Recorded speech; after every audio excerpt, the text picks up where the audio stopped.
नमस्कार.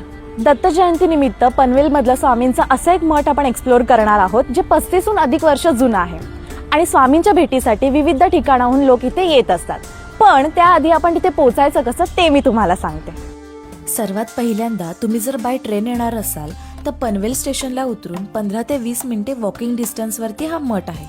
किंवा तुम्ही रिक्षाने सुद्धा गावदेवी पाडा येथे उतरून फक्त 2 मिनिटांमध्ये श्री स्वामी समर्थ यांच्या मठामध्ये प्रवेश करू शकता.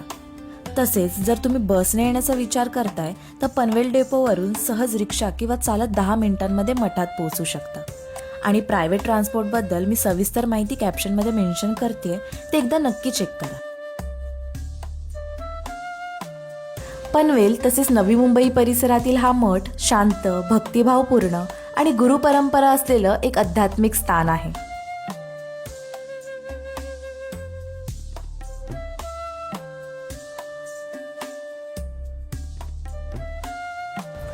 प्रार्थनेच्या पाऊलखुणा जिथे शांततेकडे नेतात त्या मार्गाचा शेवट तुम्हाला स्वामींच्या निवासापर्यंत आणतो.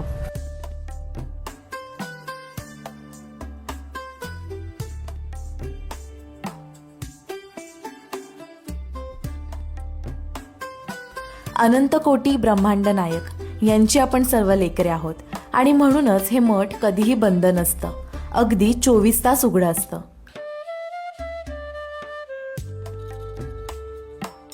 इथे स्वामींच्या पादुका आहेत व इतरही काही गोष्टी आहेत ज्यांना हात लावू नका असं म्हणताना कोणीही दिसणार नाही. कारण प्रत्येकाला स्वामींची निस्वार्थ मनाने भक्तिभावाने पूजा करण्याची संधी मिळावी हाच त्यामागचा हेतू असावा. विविध प्रकारचे सण उत्सव तर इथे कायमच साजरे केले जातात.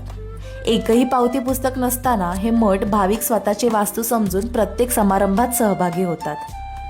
जर तुम्ही स्वामींच्या दर्शनासाठी गुरुवारी येणार असाल तर इथली आरती मात्र न चुकता अटेंड करा.